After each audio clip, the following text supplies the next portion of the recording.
Muy buenos días tengan todos ustedes. Hoy es domingo 5 de abril del año 2020 y es un placer saludarlos a través de este medio. Gracias por acompañarnos en este servicio del domingo. Es un servicio especial y nos da muchísimo gusto de saber que está aquí con nosotros.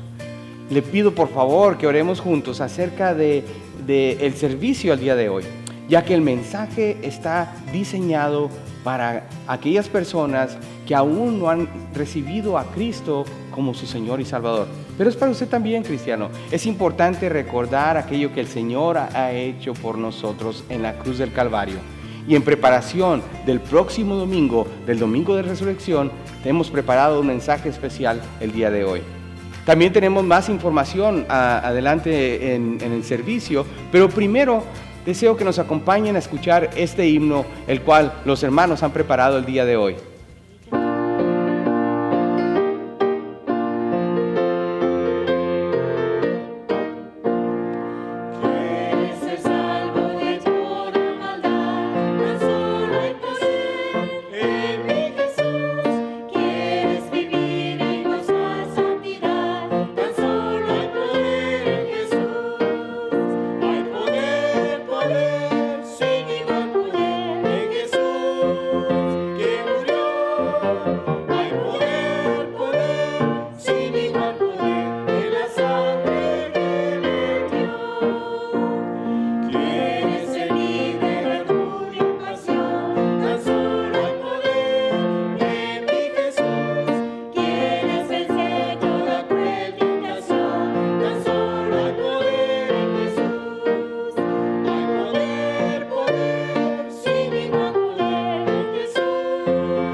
Gracias por acompañarnos en esta transmisión.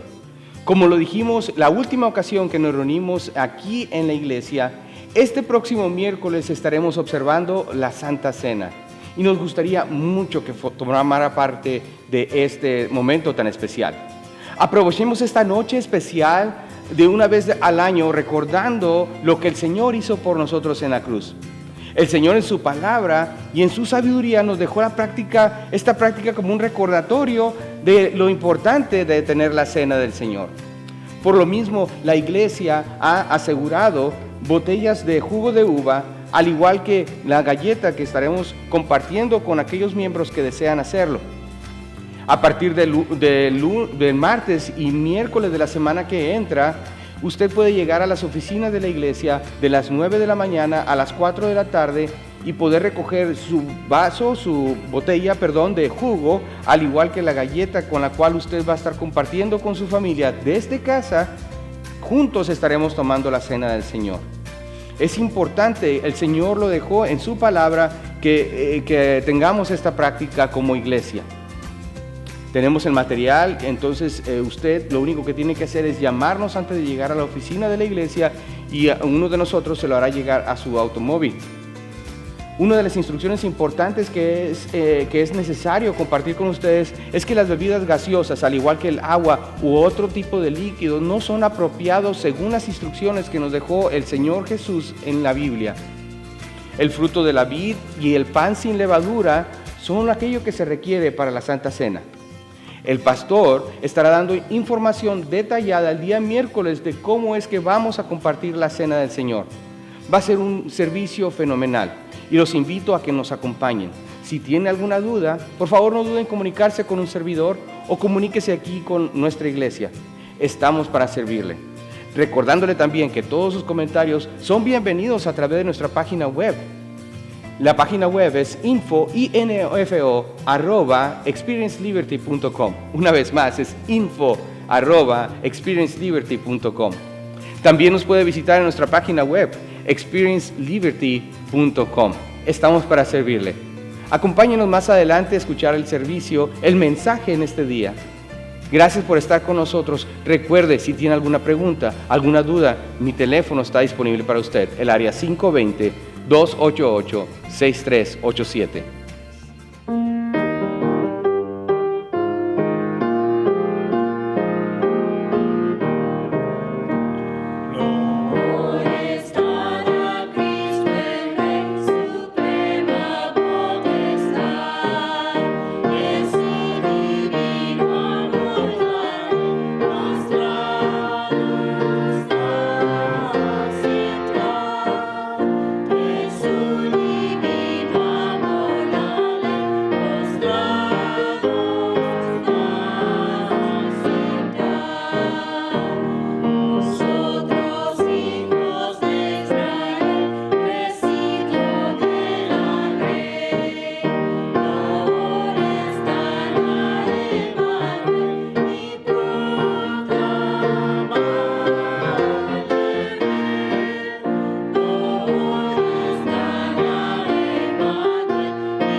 Es tiempo del mensaje y les agradezco mucho su atención. Así que vamos a ir a la palabra de Dios y vamos a ir a 1 Corintios 1, 18 al 23. 1 Corintios 1, 18 al 23. El mensaje del día de hoy es titulado La cruz como símbolo de esperanza. La cruz como símbolo de esperanza.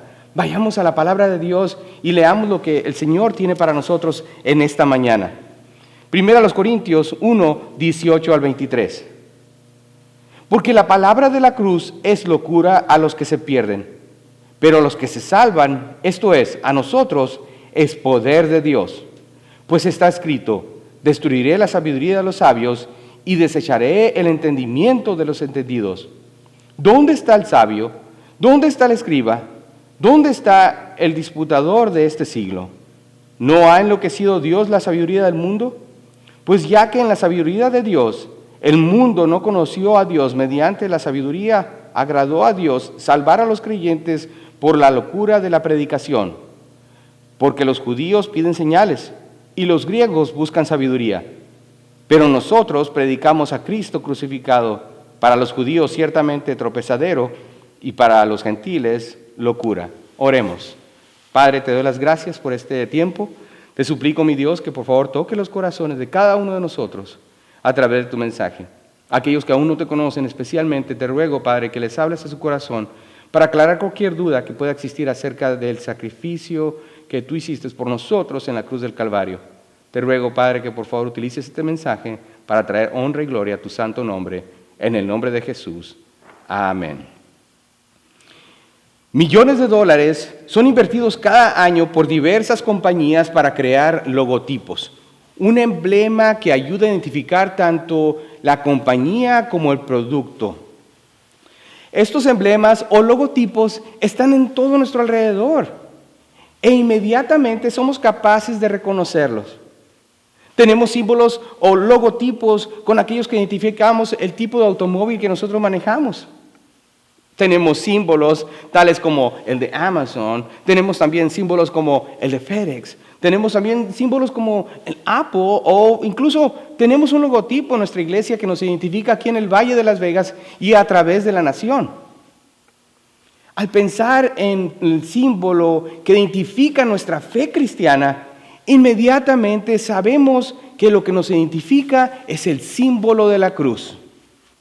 La cruz, en un sentido, se enfoca en alguna manera en la esencia de la persona de Cristo. El mismo apóstol Pablo, en nuestro texto el día de hoy, dijo, pero nosotros predicamos a Cristo crucificado. Podemos decir que todas las cartas del apóstol Pablo fueron escritas para dar algún tipo de exposición del significado de ese momento esencial en el ministerio de Cristo. El ministerio por el cual Cristo había nacido, el ministerio por el cual Cristo había sido bautizado, el ministerio por medio del cual había sido establecido por Dios el Padre. Si pudiéramos leer el Nuevo Testamento por primera vez, nos daríamos cuenta que el tema central es la cruz del Calvario. Por supuesto, con la conclusión de la resurrección de Cristo como el momento final de su obra terrenal. Al llegar a la conclusión de que la cruz es esencial al cristianismo, entonces podríamos decir con certeza de que entendemos sin ninguna duda su significado. Creo que esto ha sido una realidad a través de las generaciones previas, pero aún más creo que es particularmente importante en nuestra generación el día de hoy. No creo que ha habido en los últimos 2000 años de cristiandad que se haya cuestionado el significado de la cruz. Pero tristemente se ha cuestionado muchísimo en estos años. Nunca en la historia se había cuestionado la necesidad de la muerte expiatoria de Cristo como se encuentra el día de hoy. Hoy en día la gente cuestiona si la cruz fue algo realmente necesario. Hay incluso personas que dicen no ser cristianos, no tan solo porque no han sido persuadidos por la fe cristiana, sino porque no sienten la necesidad de que lo que enseña la Biblia es relevante en el día de hoy. ¿Cuántas veces ha conversado con alguien que le responde después de haberle compartido la palabra de Dios, que le responde de la siguiente manera? Me alegro que a ti te haya servido esto del cristianismo, pero a mí no siento que sea necesario. Usualmente después de este comentario, ellos agregan, yo respeto todas las religiones. Cuando alguno me dice, no veo la necesidad de ir a la iglesia, no creo que sea tan importante, a mí me da el deseo de hablarles acerca de la verdad, de la obra de Cristo, y esto debería ser suficiente para demostrar sin ninguna duda lo que la gente necesita. Si usted ha pasado por la sección de libros en la tienda Walmart, se dará cuenta que hay una pequeña sección de libros cristianos. Entre ellos se encuentran diferentes tipos de novela y ficción o motivaciones personales. Muchos de los libros de esa sección cristiana tienen que ver con cómo mejorar su vida y otro tipo de información motivacional. No necesariamente hay libros que hablan de la importancia de la verdad central del cristianismo. Sabemos que esos libros están ahí por las ganancias que producen. Pero me imagino que esa tienda tendría otro tipo de libros si la gente llegara buscando información acerca de la importancia del sacrificio expiatorio de Cristo en la cruz. Al continuar caminando a través de la tienda Walmart y caminando a través de las góndolas, nos encontramos con un mar de personas que hasta este momento, incluso bajo las circunstancias, se encuentran completamente ignorantes o despreocupadas acerca de la importancia que ellos tienen de arreglar las cuentas con su Creador. La gente no se pregunta, ¿cómo es que me puedo conciliar con Dios? ¿Cómo podré escapar del juicio de Dios? Si hay algo que hemos perdido como cultura, si hay algo que hemos perdido como sociedad, es la idea de que todo ser humano es finalmente responsable de dar cuenta a Dios por nuestra vida. Ay, pastor, no es para tanto. Al rato esto también va a pasar. Así que no hay necesidad de ser tan dramático. Sí, en efecto. Confiamos en Dios que todo esto pronto pasará. ¿Y después qué? Imagínese qué pasaría si de repente tuviera que pararse delante de su Creador. Algún día tendrá que pararse delante de su Creador y dar cuentas por cada palabra que ha hablado, dar cuentas por cada acción que ha tomado, dar cuentas por cada pensamiento que ha pasado por su mente. Quizás las personas que llegan a pensar por un momento que tendrán que reunirse en alguna ocasión delante de su Señor, ellos confían en sí mismos y dicen, bueno, Dios sabe.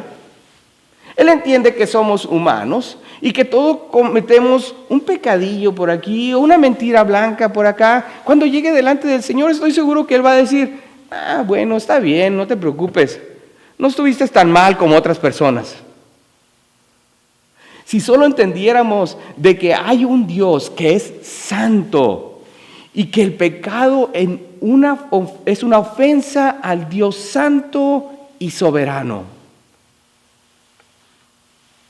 Si tan solo la gente entendiera estas dos importantes verdades, ellos estarían golpeando las puertas de la iglesia, abarrotando la entrada de la iglesia, tratando de buscar cómo es que pueden arreglar las cosas con Dios. ¿Cómo es que puedo llegar a ser salvo? ¿Cuántas veces se ha repetido en Navidad el versículo de la narración del nacimiento de Jesús? Cuando el ángel viene y anuncia que os ha nacido hoy en la ciudad de David un Salvador, que es Cristo el Señor. Esto, damas y caballeros, es exactamente lo que el mundo necesita y debería estar buscando desesperadamente, un Salvador.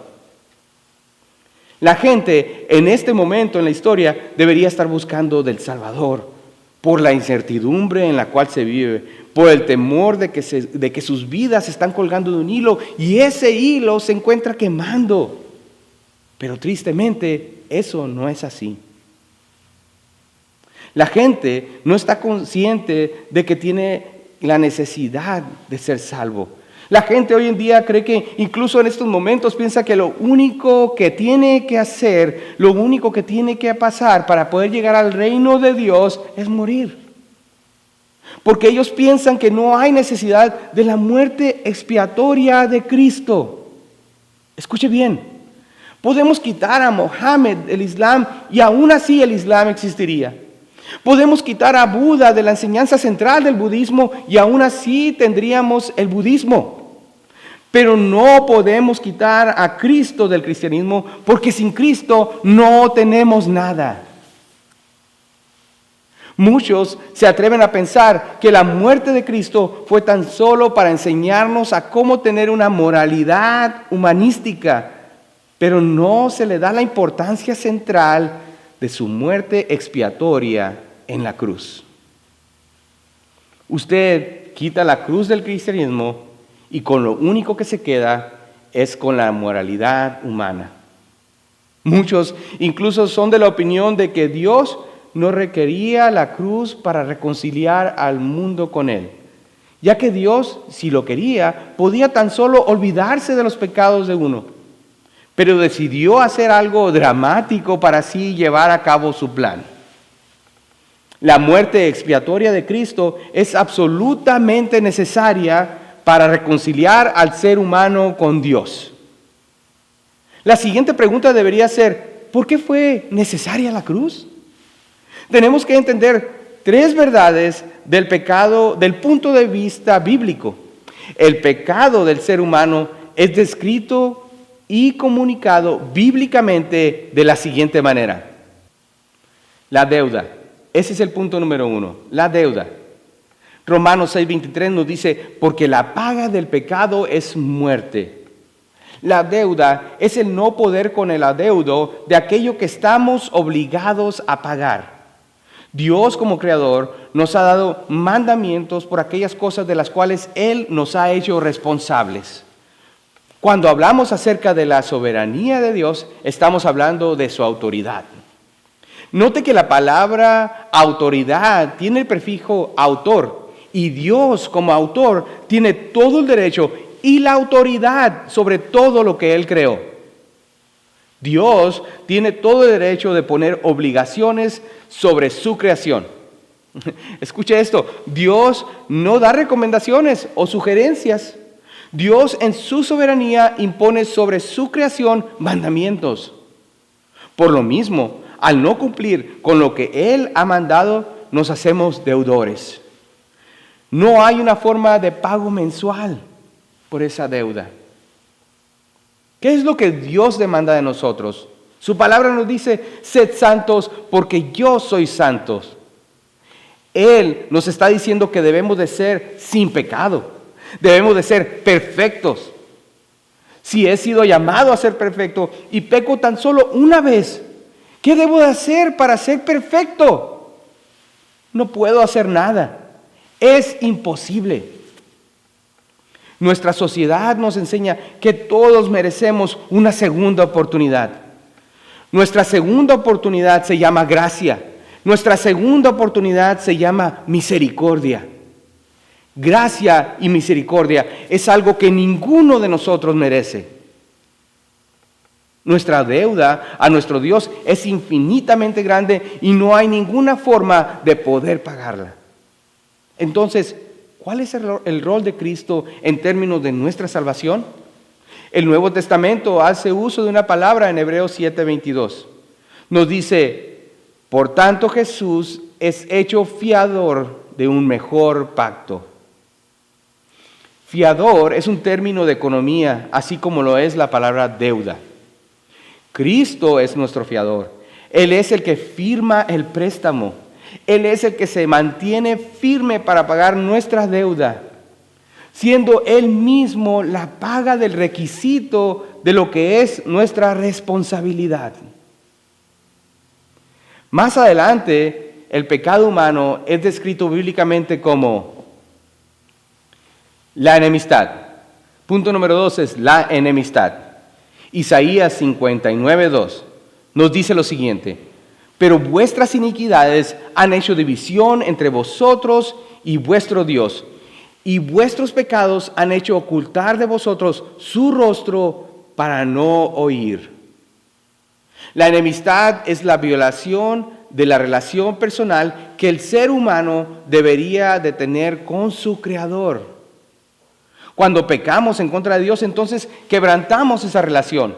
Cuando esa relación es quebrantada, eso comunica la falta de amor. Eso comunica la falta de devoción. Eso comunica la falta de afecto por nuestro Dios. Y esto a su vez conlleva a hostilidad de la cual somos responsables. La Biblia en Efesios 2:3 dice lo siguiente, que somos por naturaleza hijos de la ira. En otras palabras, sin Cristo somos enemigos de Dios. En términos de enemistad, Dios es la persona la cual ha sido ofendida. Nosotros somos los que hemos faltado a Dios. Él nunca ha roto ninguna promesa. Él nunca ha violado ningún mandamiento. Él nunca ha fallado alguna deuda pendiente. Escuche bien, Dios nunca ha tratado a ningún ser humano en todo el mundo injustamente. Él es el ofendido y no nosotros. Usted dirá, pastor, yo veo que la gente está ofendida con Dios porque ellos creen que Dios no ha sido justo con ellos. Ellos dicen, ¿cómo es que Dios permite que sucedan estas cosas? En otras palabras, si Dios fuera realmente justo, entonces Él debería de reconocer mis buenas obras y darme de acuerdo a lo que me merezco. Si tan solo se diera cuenta de lo mucho que yo hago, entonces no permitiría que me pasara estas cosas. No permitiría que yo perdiera mi trabajo. No permitiría que mi amigo se enfermara, mi pariente estuviera enfermo. Esta es la queja que tenemos muy dentro de nuestro ser. Tenemos que ver desde el punto de vista bíblico que es Dios al que hemos ofendido y no nosotros. El rol de Cristo que juega en nuestra redención se llama nuestro mediador. Nuestro mediador. La palabra de Dios en 1 Timoteo 2:5 dice lo siguiente: porque hay un solo Dios y un solo mediador entre Dios y los hombres, Jesucristo hombre. ¿Qué es lo que hace un mediador? ¿Dónde es que el mediador se para? Él se para en medio. Al hablar de mediador, hablamos de un concepto que es crucial a la cristiandad. La obra de redención. Cristo hace la obra de reconciliación. Para que haya una reconciliación, tuvo que haber una relación previa. ¿Qué tuvo que haber pasado a esa relación para que haya una necesidad de reconciliación? Tuvo que haber habido una ruptura en esa relación entre Dios y el hombre. ¿Por qué fue entonces necesario que Cristo viniera si el Padre es el que está resentido con nosotros? Nosotros todos sabemos que Cristo es el que entiende nuestros dilemas, nuestras necesidades. El Padre, lo único que parece importarle es su ira. Permítame recordar lo que dice el versículo 16 del capítulo 3 del Evangelio de Juan. Porque de tal manera amó Dios al mundo que ha dado a su Hijo unigénito. Permítame recordarle, hermano, fue el Padre que dio a su Hijo. Fue el Padre que nos envió a su Hijo para que tuviéramos la reconciliación con Él. Él es el que ocasionó nuestra redención. La tercera manera que el pecado humano es descrito en la Biblia es la transgresión de la ley de Dios. La transgresión de la ley de Dios. Santiago 2:10. Porque cualquiera que guardare toda la ley, pero ofendiere en un punto, se hace culpable de todo. Esto significa, en otras palabras, que cualquier persona que quebranta la ley de Dios peca. En ese sentido, el pecado es definido como un crimen, y esto es crucial para poder entender el cristianismo verdadero. Aquí Dios hace la función de gobernador y juez. Dios es el estándar de justicia y su función es ser juez de los cielos y de la tierra. El rol de Cristo aquí es ser sacerdote y víctima. Por tanto, dice Hebreos 4:14, teniendo un gran sumo sacerdote que traspasó los cielos, Jesús, el Hijo de Dios, retengamos nuestra profesión. Si un crimen ha sido cometido, entonces tenemos que esperar con sanciones penales. Si hay una deuda que se tiene que pagar, entonces tenemos que pagar una sanción. Por ejemplo, si yo robo $1,000 y lo necesito, quizás no pensaría que he cometido un crimen. Si he hecho algún tipo de robo, quizás no me veré a mí mismo como una persona hostil, pero la persona a la cual yo le robé sí piensa eso de mí. Cuando peco contra Dios, Cristo es el único que puede pagar esa deuda. La única manera que ese pago se puede hacer es por medio de la cruz. El juez tiene que decidir previamente y declarar que él está dispuesto a recibir ese pago en mi lugar. Dios finalmente dice, se tiene que hacer justicia. El pago se tiene que hacer y pagar en su totalidad. La paga del pecado se tiene que hacer. La deuda se tiene que pagar. Así que Dios no negocia por su justicia. Pero al mismo tiempo, Él ha hecho que mi crimen sea pagado por un sustituto. Demuestra que en la cruz vemos perfecta justicia y perfecta misericordia. Comentábamos al principio del mensaje que si llegásemos a quitar a Cristo y la cruz del cristianismo, entonces no tendremos nada. Quitemos el sacrificio de Cristo y quitamos de en medio la gracia de Dios. Es de suma importancia mantener en mente estos tres conceptos claros en nuestra mente. Primeramente tenemos la paga por nuestros pecados. Segundo, la enemistad que tenemos con Dios. Y tercero, la transgresión de la ley de Dios, para así poder entender qué es lo que se necesita para poder restaurar mi relación con Dios, la relación de Dios con esta humanidad caída. No existe nada que humanamente podamos hacer nosotros mismos para poder reconciliarnos con Dios, solo a través de la gracia de Dios por medio de la muerte, sepultura y resurrección de nuestro amado Salvador es que podemos reconciliarnos con nuestro Hacedor. Si usted ha escuchado este mensaje por primera vez, si el día de hoy es la primera ocasión que usted ha sido expuesto a este mensaje de reconciliación, pero usted sabe en su corazón de que necesita a Cristo como su Señor y Salvador, yo le invito a que en este momento incline su rostro, cierre sus ojos y ore conmigo la siguiente oración. Padre, reconozco que soy pecador y que mi pecado me separa de ti. He vivido en enemistad contigo. Entiendo la importancia de recibir a Cristo como mi Salvador. Yo entiendo que no hay nada que yo pueda hacer. Tu palabra incluso menciona de que nuestra justicia son como trapos de inmundicia. Padre, te ruego que me perdones y te acepto de la mejor manera que yo sé como mi Señor y Salvador. Perdona mis pecados. Haz de mí una nueva criatura en Cristo y te ruego que escribas mi nombre en el libro de la vida. En el nombre de Jesús. Amén.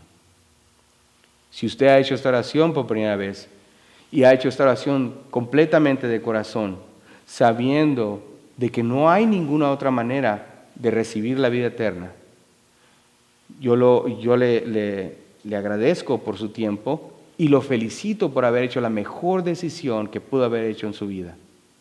Gracias por acompañarnos en esta transmisión. A mi querida Iglesia Bautista Libertad les agradezco mucho sus oraciones. Siéntanse por favor en la libertad de compartir este mensaje con aquellos que aún no le conocen. Acompáñenos este próximo miércoles para que tengamos juntos a través de este medio la Santa Cena. Que Dios les bendiga. Es un honor poder servir como su pastor. No dude en comunicarse con sus siervos si en algo puedo ayudarle. Gracias, les amo y que el Señor les bendiga.